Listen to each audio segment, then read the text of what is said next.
বিদ্যালয়খন বন্ধ হ'ল, বন্ধটো মানে আমি মুক্ত কৰি পেলাই আমাৰ বিদ্যালয়খন আকৌ চলাৰ কাৰণে ব্যৱস্থা গ্ৰহণ কৰিব লাগে। এতিয়া প্ৰথম কথাটো হৈছে কি যে এই ধৰণৰ কথা বতৰাবিলাকৰ মাজেদি মই এইটো দেখিলোঁ যে স্কুলখন বন্ধ হৈছে, কিয় বন্ধ হৈছে, কি কথা বতৰা সেইবিলাকৰ এতিয়া কথা মানে পাতিবলগীয়া বিষয় নহয়। এতিয়া আমাৰ হাতত এটা সুযোগ আহিছে। সুযোগটো হৈছে কি যে বিদ্যালয়খন আমাক লাগে নালাগে। প্ৰথম কথা এইটো,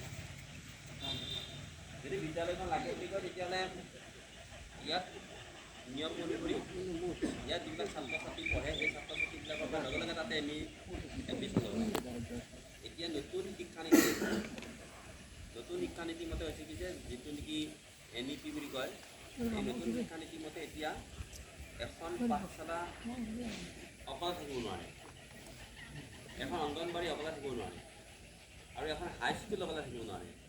অংগনবাড়ীৰ পৰা পাঠশালাত নামভৰ্তি হ'ব কণ্টিনিউ, আৰু পাঠশালাৰ পৰা হাইস্কুলত নামভৰ্তি হ'ব ছিক্সলৈকে, আৰু তাৰ 6লৈকে একে দ্বাদশ শ্ৰেণীলৈকে, অৰ্থাৎ মানে অংগনবাড়ীৰ পৰা দ্বাদশ